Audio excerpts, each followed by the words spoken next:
Hi friends, hello అండి అందరికీ. ఈ వీడియోలో మనం పుదీనా కొత్తిమీరతో పచ్చడి ప్రిపేర్ చేయకుండా ఒక డిఫరెంట్ రెసిపీ అయితే ప్రిపేర్ చేద్దామండి.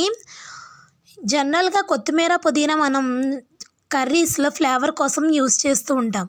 కానీ ఈసారి అయితే ఏ విధంగా డిఫరెంట్గా ట్రై చేయండి ఫ్రెండ్స్. టేస్ట్ అనేది చాలా బాగుంటుంది. ముందుగా స్టవ్ ఆన్ చేసుకొని స్టవ్ మీద కళాయిని అయితే పెట్టుకొని ఆయిల్ని యాడ్ చేసుకొని తాలింపు దినుసులు అన్నీ కూడా ఒక్కొక్కటిగా యాడ్ చేసుకోవాలి. ఎండుమిర్చి, జీలకర్ర, ఆవాలు, అదేవిధంగా ఒక రెమ్మ కరివేపాకు కూడా యాడ్ చేసుకొని మొత్తం అంతా కూడా ఫ్రై చేసేసుకోవాలండి. తాలింపు దినుసులు అన్నీ కూడా మాడకుండా మంచిగా ఫ్రై అయ్యేలాగా ఫ్రై చేసుకోవాలి. ఇప్పుడైతే మనం 2 మీడియం సైజు ఆనియన్స్ని అయితే సన్నగా తరిగి పెట్టుకొని ఒక 3 చిల్లీస్ని కూడా బారుగా కట్ చేసుకొని మనం యాడ్ చేసుకోవాలి.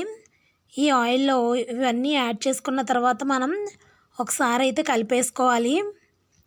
ఈ ఆనియన్స్ మగ్గుతున్నప్పుడు మనం చిటికెడు పసుపుని కూడా యాడ్ చేసుకోవాలండి.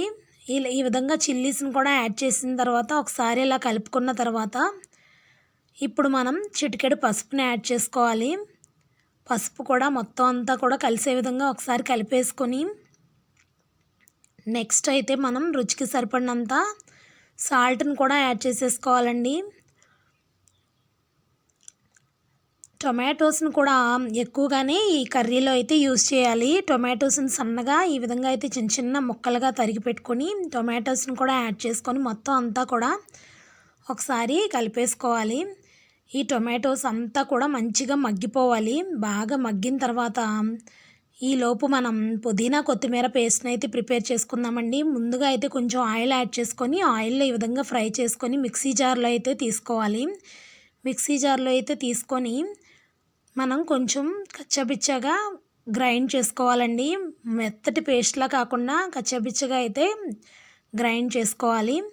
ఇప్పుడు టొమాటోస్ అన్నీ కూడా మగ్గిపోయినాయి కదా ఆనియన్స్. ఇప్పుడు ఈ పేస్ట్ని అయితే ఇందులో యాడ్ చేసేసుకోవాలండి.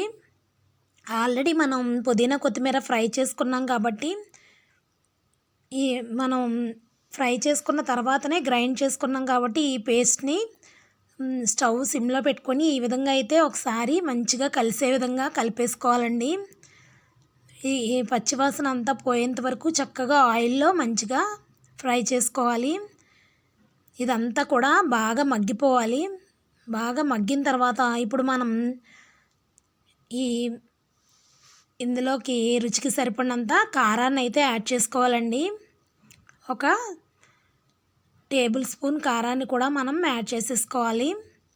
కారం యాడ్ చేసుకున్న తర్వాత కారం అంతా కూడా మొత్తం పట్టే విధంగా ఒకసారి కలిపేసుకోవాలి. ఇప్పుడు మనం కారాన్ని యాడ్ చేసుకొని రుచికి సరిపడినంత కారాన్ని యాడ్ చేసుకొని ఈ విధంగా అయితే ఆయిల్ సపరేట్ అవుతూ ఉంటుందండి.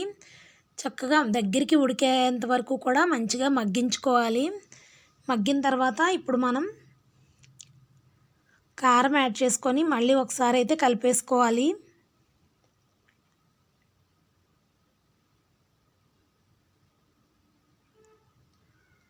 ఈ కారం అంతా కలిసే విధంగా ఒకసారి అయితే కలిపేసుకొని కాసేపు అయితే మూత పెట్టుకొని మగ్గించుకోవాలండి. నెక్స్ట్ బాగా మగ్గిన తర్వాత ఇప్పుడు మనం కొంచెం గ్రేవీ రావడానికి వాటర్ని అయితే లైట్గా యాడ్ చేసుకోవాలండి.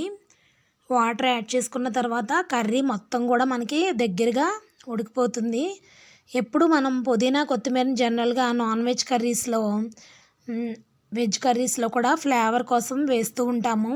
లేదా ఎండుమిర్చి లేదా పచ్చిమిర్చి ఇవన్నీ వేసి పచ్చడి చేస్తూ ఉంటాం. అలా కాకుండా ఈ విధంగా కూడా ఈసారి ట్రై చేయండి ఫ్రెండ్స్. టేస్ట్ అయితే చాలా బాగుంటుందండి. రోటీస్లోనికి, చపాతీలోనికి, అదేవిధంగా రైస్లోనికి మరి ముఖ్యంగా ఈ కర్రీ అయితే చాలా బాగుంటుంది.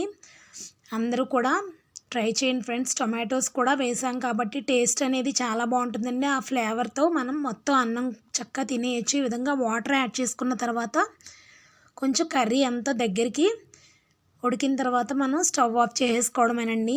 కర్రీ అనేది రెడీ అయిపోతుంది. ఈ విధంగా పుదీనా కొత్తిమీరతో ఇలా కొత్తగా కర్రీని అయితే ట్రై చేయండి ఫ్రెండ్స్. లాస్ట్లో అయితే వెల్లుల్లి రెబ్బలు దంచుకొని వేసుకుంటే ఆ టేస్ట్ అనేది చాలా బాగుంటుందండి. అంతే ఫ్రెండ్స్, ఈ విధంగా అయితే ఒకసారి ట్రై చేయండి. ఈ కర్రీ అనేది మనకి వేడివేడి అన్నంలోనికి టేస్ట్ అనేది చాలా బాగుంటుంది. వేరే కర్రీస్ కాంబినేషన్లో కూడా మనం ఈ కర్రీని అయితే తినొచ్చు. అంటే పులుసులు అవి పెట్టుకున్నప్పుడు పక్కనే మనం ఈ విధంగా పుదీనా కొత్తిమీర కర్రీని కూడా అందులో కలుపుకొని తింటే ఆ ఫ్లేవర్ అనేది చాలా బాగుంటుందండి. అందరూ ఒకసారి ట్రై చేయండి ఫ్రెండ్స్. అదేవిధంగా ఈ రెసిపీ కనుక మీకు నచ్చినట్లయితే కనుక మీ ఫ్రెండ్స్కి ఫ్యామిలీ మెంబర్స్కి కూడా షేర్ చేయండి ఫ్రెండ్స్. తప్పకుండా నా ఛానల్ అయితే సబ్స్క్రైబ్ చేసుకోండి ఫ్రెండ్స్. చాలామంది నా వీడియోస్ సబ్స్క్రైబ్ చేసుకోకుండానే చూస్తున్నారండి. ప్లీజ్ సబ్స్క్రైబ్ చేసుకోండి ఫ్రెండ్స్. సో ఈ విధంగా మనం రైస్లో కలుపుకొని తింటే టేస్ట్ అనేది చాలా బాగుంటుందండి.